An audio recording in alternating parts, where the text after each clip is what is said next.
বাংলাদেশ রাতারাতি মানে হাবিয়া দোজক থেকে জান্নাতুল ফেরদৌস হয়ে যাবে এই টাইপ চিন্তা ভাবনা, ইউটোপিয়ান চিন্তা ভাবনা অনেকের ভেতরেই ছিল। আমার যেটা পার্সোনাল টেক ছিল সেটা হলো যে বাংলাদেশ যদি যে জায়গাটা ছিল সংস্কার যদি 60 to 70% হয় এইটা আমার কাছে খুবই প্রেইজওয়ার্দি হতো। কিন্তু সাম্প্রতিক কিছু ঘটনা দেখার পরে আমার নিজের থ্রেশহোল্ড আমি এটাকে 30 থেকে 40%-এর ভেতরেও রেখে শান্তি পাচ্ছি না। এর কারণটা হলো সরকারের কাছে আসলে মানুষের যে প্রত্যাশার জায়গাটা, আমার কাছে মনে হয় মানুষ কিছু ভিজিবল যে কাজটা এটা খুবই ন্যারো ডাউন করে ফেলা পসিবল। নাম্বার 1 নিয়োগের কথা, শান্ত ভাই খুব চমৎকার কয়েকটা কথা বলেছে। নিয়োগ যখন হচ্ছে আপনি বলছিলেন ধোঁয়াশা আছে, শান্ত ভাই বলছিল যে কেন এগুলো ভেরিফিকেশন করা হচ্ছে না। আমি ব্যক্তিগতভাবে এমন অনেক মানুষকে চিনি যাদের কাজটা হলো এগুলো ভেরিফিকেশন করা এবং ফর দ্যাট রিজন তারা বেতন পাচ্ছে।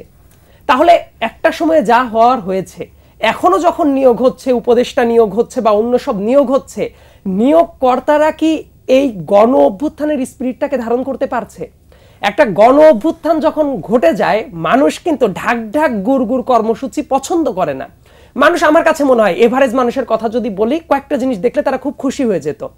যেসব মানুষ দায়িত্বশীল চেয়ারে বসছেন, উপদেষ্টা এবং অন্যান্য বিভিন্ন চেয়ারে বসছেন, তারা অন্তত পক্ষে সলিড ভাবে ফ্যাসিবাদ বিরোধী শক্তির অংশ এবং তারা গণ অভ্যুত্থানের স্পিরিটটাকে ধারণ করছেন। এবং 2 নাম্বার যেটা, আওয়ামী লীগের যারা পারপেট্রেটর ছিল তাদেরকে বিচারের মুখোমুখি করা। এখন কেউ বলতে পারে বিচার প্রক্রিয়া তো অনেক লম্বা প্রক্রিয়ার হিসাব পরে একটা বিচারিক প্রক্রিয়া শুরু হলে আপনি জানেন বাংলাদেশের বিচার ব্যবস্থা কত লম্বা একটা সময় ধরে হয়। তাদেরকে কি গ্রেপ্তার করা হচ্ছে? উত্তর হলো না। এবং আরেকটা যেটা কৌশল, সেটাকে আমি কৌশল না বরং বলবো যে খামখেয়ালি পনা, ঢালাও ভাবে যে মামলা দেয়া হয়, দেখবেন হত্যা মামলার আসামি 300 জন 400 জন দিয়ে রাখা হচ্ছে, কিন্তু এতে করে আপনি কিন্তু এটা এক্সিকিউট আলটিমেটলি করতে পারবেন না। বরং আওয়ামী লীগের শক্তির জায়গাটা কোনটা ছিল? আমার ব্যক্তিগত অভিমত হলো তাদের শক্তির জায়গাটা ছিল তাদের ক্যাশ ফ্লো। সেই ক্যাশ ফ্লোটা কিন্তু এখনো ভিজিবল। তাদের ব্যবসা চলছে, তাদের বাড়ি গাড়ি যা সম্পদ আছে সবই আছে। সো তাদের শক্তিটাকে যদি খর্ব করতে হয়, সরকারের একেবারে ফ্রম ডে 1 হাত দেওয়া উচিত ছিল তাদের এই ক্যাশ ফ্লোটাকে বন্ধ করার ব্যবস্থা করা, সেটা আইনি প্রক্রিয়ার ভেতর দিয়ে। এইটা যদি হতো অনেক শোরগোল কমে যেত এবং মানুষ দেখতো ভিজিবলি যারা তাদের সম্পদ লুট করে নিয়ে গেছে তারা সাফার করছে। আপনি তাহলে মানুষের কাছে কি মেসেজ দিচ্ছেন? 3 মাস পার হয়ে গেছে, 100তম দিন পড়বে কিছুদিনের ভেতরেই। তাহলে মানুষ যদি ন্যূনতম দেখতো যে এই যে জন আকাঙ্ক্ষা, সেই আকাঙ্ক্ষাকে ধারণ করছে এবং যে কোনো ব্যাপারে জনগণের যে মতামত সেটাকে তারা আমলে নেওয়ার চেষ্টা করছে। আমার কথা ভুল ধরবো তারপর সংশোধন করবে, কেন এটা হওয়া দরকার? তারা কি নিজেরা বুঝে না? তাদের কি কনসার্ন লোক নাই? অবশ্যই আছে। তাহলে আমি বলতে পারি এই জায়গায় গাফিলতি আছে, অথবা অন্য কাউকে সন্তুষ্ট করার তাদের একটা প্রবণতা আছে। সেই কাদেরকে সন্তুষ্ট করার চেষ্টা করছে সেটা ইনভিজিবল। আপনি এমন অনেক মানুষকে দেখতে পারবেন যে খুব বাজে রকম নিয়োগ হচ্ছে, সেটা নিয়ে দেশের ভেতরে প্রচন্ড শোরগোল হচ্ছে।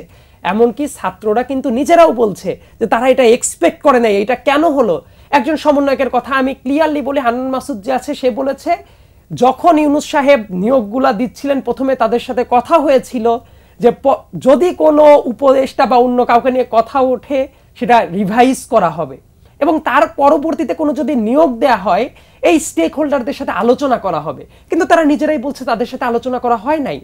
তার মানে হলো ভেতরে থেকে অন্য কেউ একটা আছে, তারা চাচ্ছে অন্য সবার সাথে আলোচনা করার দরকার নাই। এবং আরেকটা যেটা সংকটের জায়গা, যেটা নিয়ে আমি মনে করি যে অনেকেই কথা বলছে না অথবা একটু সময় নিচ্ছে যে বলবো কি হয় না হয়, আমি একটু খোলাখুলি বলে ফেলি। আমার কাছে যেটা মনে হচ্ছে ছাত্রদেরকে রাজনীতির থেকে শত্রু করে দেওয়ার একটা প্রবণতা দেখা যাচ্ছে এবং এই কাজটা আমার কাছে মনে হয় জেনে শুনেই কিছু বয়োজ্যেষ্ঠ মানুষ এই কাজটা করছেন। যারা বাংলাদেশের রাজনীতি সম্পর্কে জানেন, এবং শুধু বাংলাদেশ না, উপমহাদেশের রাজনৈতিক যে স্ট্রাকচার, এইটাকে কিন্তু আমি ইউরোপিয়ান স্ট্রাকচারের সাথে মেলাতে পারবো না। ওই জায়গায় আইনের শাসনের যে অবস্থা এবং বাংলাদেশের আইনের শাসনের যে অবস্থা, দুইটার ভেতরে যোজন যোজন দূরত্ব আছে। এই বিপ্লবী ছাত্রদেরকে যদি রাজনীতির চোখের শত্রু করে দেওয়া হয়, আলটিমেটলি তাদের যে স্প্যান ছিল, তাদের যে সম্ভাবনাটা ছিল, সেই সম্ভাবনাটা কিন্তু ছোট করে দেওয়া হচ্ছে। এবং ছাত্ররাও অনেক ক্ষেত্রে দূরদর্শিতার অভাবে এই ব্যাপারটা না বুঝে অতিরিক্ত রিয়াক্টিভ হয়ে যাচ্ছে এবং কোথায় কোথায় থামা উচিত তারা সেই থামার জায়গাটাও ভুল করছে। আমার কাছে মনে হয় সংকট আছে। আমি আবার একই সাথে এতটাও আশা হতো না যে কোনো কিছুই সম্ভব না। ধ্বংসস্তূপ থেকে কত দূর আমরা অগ্রসর হতে পারবো সেটা আমাদের চ্যালেঞ্জ। তবে আমার যেটা এক্সপেকটেশন ছিল, যে ধরনের সংস্কার কর্মসূচি এবং স্পিরিটটাকে দেখতে চেয়েছিলাম, কেন যেন মনে হচ্ছে আশার সেই পারদ চরচর করে ওপরে ওঠার তুলনায় নিচে নেমে যাচ্ছে। এটা কারণ কি? এটার কারণ বহুমুখী। আমার কাছে মনে হচ্ছে সরকারের পিপল টু পিপল কমিউনিকেশনের ঘাটতি আছে। ঘাটতি থাকার একটা কারণ আছে। আপনি দেখেন যে বাংলাদেশে আমরা যখন ঢাকায় বসে কথা বলছি, শান্ত ভাই কথা বলছে, আমি কথা বলছি, মতি ভাই আপনি কথা বলছেন, কিন্তু একজন রংপুরের যে মানুষটা বা পাবনার, আমার হোম ডিস্ট্রিক্ট পাবনার একজন মানুষ, বা আমি ধরে নেই যে কোনো একটা দ্বীপের একটা মানুষ, ওই মানুষের চোখে এই গভর্নমেন্টের স্টেকটা কোথায়? তার তো লোকাল গভর্নমেন্ট নাই। সে আগে কথা হলে মেম্বারের কাছে যেত, চেয়ারম্যানের কাছে যেত, সে মেয়রের কাছে যেত। প্রত্যেকটা বডি নন এক্সিস্টেন্ট। তাহলে তাদের প্রতিনিধিটাকে, তার মানে আমরা ঢাকা বসে যারা কথা বলছি, আমার কাছে কেন যেন মনে হচ্ছে এটা একটা ঢাকা ক্লাবের রিফ্লেকশন হয়ে যাচ্ছে, যে শহর কেন্দ্রিক। কিন্তু আপনার বাংলাদেশকে বুঝতে হলে তো অ্যাজ এ হোল বোঝার দরকার। তাহলে ওই মানুষটা যে টি স্টলে দিন শেষে বসে গিয়ে গ্রামের আলোচনায় বসে, তার স্টেকটা কোথায় দেশের? এবং সে তাহলে কি চাবে? যে আমরা তাহলে জনগণের সরকার কবে পাবো বা আমাদের প্রতিনিধি কবে হবে? আমি বলছি না যে এই মুহূর্তে ইলেকশন দিয়ে দেওয়া দরকার বা কোনো কিছু, কারণ একটা সংস্কার না করে ইলেকশন দেওয়া উচিত না। কিন্তু একটা রোড ম্যাপ, যেটা আমার কথা, এইটা প্রকাশ করতে এত ধোঁয়াশা কেন? রাজনৈতিক দলগুলোর সাথে মিটিং হচ্ছে, ভেরি ট্রু, কিন্তু সেই মিটিং এর আউটকাম গুলো কি, সেটা কি জনগণ জানা ডিজার্ভ করে না? এই জন্য আমি বলছি, আমার কাছে কেন যেন মনে হচ্ছে কিছু ব্যক্তি ডিসিশন নিচ্ছে, কিছু ব্যক্তি কাজ করছে, কিন্তু যেহেতু এটা ইলেক্টেড গভর্নমেন্ট না, তাদের উচিত ছিল তাদের পিয়ার ক্যাম্পেইনটা এমন ভাবে করা যাতে দেশের জনগণ আশ্বস্ত হয়। কিন্তু সেটা কিন্তু অনেক জায়গায় হচ্ছে না। এবং এই দূরত্বটাই আলটিমেটলি রাজনীতি, যেটা রাজনীতিবিদদের সাথে ছাত্রদের যে দূরত্ব, এটা তো হওয়ার কথা ছিল না। কারণ পুরো দেশ 5 আগস্ট পর্যন্ত সবাই এক লাইনে এসে ফ্যাসিবাদের দোসর, ফ্যাসিবাদ এবং ফ্যাসিবাদের দোসর যারা ছিল তাদেরকে হটিয়ে দিল। তার মানে হলো ওই টাইমের জন্য দেশের ভেতরে একটা ঐক্য ছিল। এবং তারপর এক একজনের রাজনৈতিক মতাদর্শ এক এক রকম হবে, এক এক দিকে জাম করবে, এটা বাস্তবতা। কিন্তু আমাদের সামনে এখনো কয়েকটা বড় বড় চ্যালেঞ্জ আছে।